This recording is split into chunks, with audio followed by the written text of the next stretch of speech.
Hello my beautiful pisces soul. आज की reading खास तौर पर पाइसेस यानी कि मीन राशि वालों के लिए है। अगर आपका सन साइन, मून साइन या फिर आपका राइजिंग पाइसेस में है तो ये रीडिंग डेफिनेटली आपके लिए है। हम बात करने वाले हैं करियर में क्या शिफ्ट्स आ रहे हैं, लव लाइफ में क्या मोमेंट आएंगे और पर्सनल ग्रोथ पर आप किस लेवल पर जा रहे हो। सब कुछ जानेंगे हम इस रीडिंग में, तो आपको लास्ट तक बने रहना है क्योंकि लास्ट में हम लोग लेंगे गाइडेंस। और एक जरूरी बात जो मैं आपसे पहले ही कर देना चाहती हूँ, क्योंकि ये एक जनरल रीडिंग है, कलेक्टिव रीडिंग है, तो जरूरी नहीं है कि सभी के साथ सभी बातें रेजोनेट हों। आपके साथ जो कुछ भी रेजोनेट होता है आप उसको रखिए, अदरवाइज आप यूनिवर्स को लौटा दीजिए। और अगर आप मुझसे पर्सनल रीडिंग चाहते हैं तो डिटेल्स आपको मेरी बायो में मिल जाएगी। चलिए अब ज्यादा बातें ना करते हुए रीडिंग पर आते हैं और देख लेते हैं कि लो जी, देख के लेते हैं। कार्ड तो आ भी गया है मेरे पास।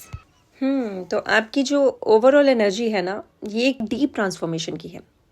ऐसा लग रहा है आपने हाल ही में कुछ पेनफुल साइकिल क्लोज किया है या फिर करने वाले हैं।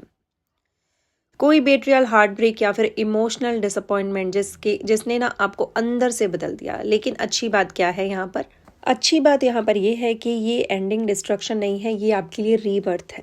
आप पहले से ज्यादा मैच्योर, प्रैक्टिकल और इमोशनली अवेयर हो चुके हो। अब आप किसी भी सिचुएशन को इल्यूजन्स में नहीं देखते, क्लैरिटी आ रही है।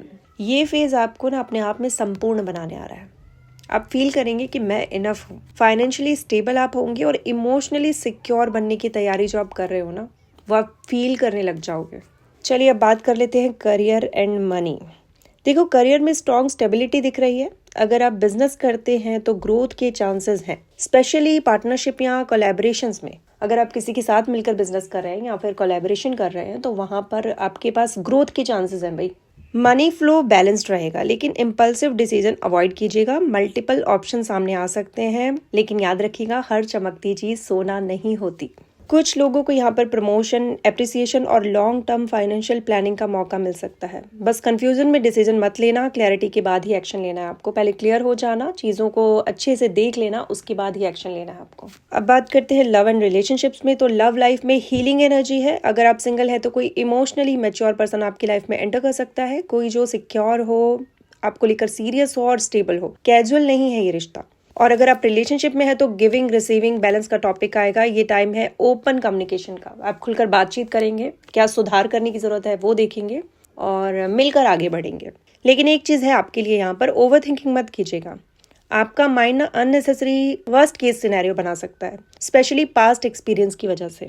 मुझे दिख रहा है कि कहीं यहाँ पर ट्रस्ट इश्यूज हैं, तो उनको धीरे धीरे रिलीज कीजिए, नहीं तो गुड अपॉर्चुनिटीज भी डाउट में निकल जाएंगी, चाहे वो लव रिलेशनशिप में ही क्यों ना हो। ट्रस्ट इश्यूज पर काम कीजिए। अब बात कर लेते हैं पर्सनल ग्रोथ की। पर्सनल ग्रोथ लेवल पर आप बहुत स्ट्रॉन्ग फेज में जा रहे हैं। आप इमोशनली स्ट्रॉन्गर बन रहे हैं, स्पिरिचुअली अवेयर भी हो रहे हैं। ये टाइम है सेल्फ रिस्पेक्ट और बाउंड्रीज सेट करने का। अब आप कॉम्प्रोमाइज करके खुश नहीं रहना चाहते और यही सही है आपके लिए। अब थोड़े में काम नहीं बनेगा, जितना आपका बनता है आपको उतना चाहिए। फास्ट मोमेंट एनर्जी है, चीजें अचानक स्पीड पकड़ सकती हैं। जो आपको लग रहा था ना बहुत टाइम से काम नहीं हो रहे हैं, डिले हो रहे हैं, तो वो होने स्टार्ट हो जाएंगे और पॉजिटिव वे में, क्योंकि आप एक्शन लेंगे। और जब आप एक्शन लेंगे तो आप बहुत सोच समझ कर एक्शन लेते हुए मुझे दिख रहे हैं, बहुत मैच्योरिटी के साथ। क्योंकि जो पुराना दर्द, पुराना फेज, अब आप उसको पीछे छोड़कर आगे बढ़ने की सोच चुके हैं। चाहे स्लोली, बहुत धीरे बढ़ रहे हैं, लेकिन अब आप आगे बढ़ रहे हैं। आप ये जो पास्ट का पेन अपने साथ लेकर जी रहे थे ना, हर तरफ, हर चीज में, हर जगह, चाहे वो लव रिलेशनशिप हो, चाहे वो करियर हो, चाहे वो मनी हो, मतलब कुछ ऐसे बेट्रियल जो आपने झेले थे, कुछ ऐसे धोखे जो आपके साथ हुए थे, आप उन चीजों को पीछे छोड़ रहे हो और एक बहुत बहुत मजबूत इंसान बनकर उभर रहे हो। छोड़ दोगे वो चीजें जो आपके काम की नहीं है और अपने आप में संपूर्ण फील करने वाले हो। पहले भी बोला मैंने, देखो हर चीज में मुझे ये दिख रहा है कि आप लॉन्ग टर्म के बारे में सोच रहे हो। और अब देख लेते हैं आपके लिए गाइडेंस क्या रही है यूनिवर्स की तरफ से। यूनिवर्स आपसे क्या कहना चाहते हैं इस फेज में, जब आपका एक ट्रांसफॉर्मेशन फेज चल रहा है, जब आप पहले से बहुत मजबूत होकर बाहर आ रहे हो। ऐसे में यूनिवर्स आपको क्या गाइड करना चाहते हैं, आइए देख लेते हैं। यूनिवर्स आप कह रहे हैं कि पास्ट को पकड़े मत रहो। जो दर्द था उसने आपको लेसन दिया है, पनिशमेंट नहीं दी है, तो उस पनिशमेंट को लो और आगे बढ़ो। अगर कहीं पर भी ईगो बीच में आ रहा है तो उसे साइड रखो। क्लोजर चाहिए तो लो, बात करनी है तो करो, मतलब एक साइड हो जाओ, ऐसा नहीं बीच में अटके रहो।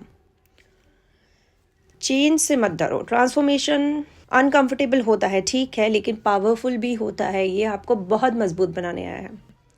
ट्रस्ट योर इंट्यूशन, क्लैरिटी के बाद ही एक्शन लेना है। और सबसे इंपॉर्टेंट, हीलिंग को प्रायोरिटी दो। इमोशनल मैच्योरिटी ही आपका नेक्स्ट लेवल सक्सेस की है। मतलब ये जो चीजें हो रही है ना, इनसे डरने की जरूरत नहीं, ये आपको हील करने के लिए हो रही है। आपको अंदर से, आपकी सोल को इनकी नीड थी। आप बाहर से तो बहुत स्ट्रांग बनने की कोशिश कर रहे थे और थे भी, बाहर से आप स्ट्रांग दिख भी रहे थे लोगों को, लेकिन आपकी जो सोल है वो हीलिंग मांग रही थी। और ये जो चीजें बदली है ना 3D में, ये आपकी सोल के लिए बदली है, आपकी सोल को नर्चर करने की। सबसे अच्छी बात है कि आप सिर्फ अब बाहर प्रैक्टिकल नहीं, इमोशनली भी, इंटरनली भी चीजों को चेंज कर रहे हैं और अपनी सोल को फीड कर रहे हैं जो वो चाहती है वो। सो ये थी आप लोगों के लिए एक जनरल प्रेडिक्शन। अगर आप मुझसे पर्सनल रीडिंग चाहते हैं तो आप मुझे कॉन्टेक्ट कर सकते हैं। डिटेल्स आपको मेरी बायो में मिल जाएगी।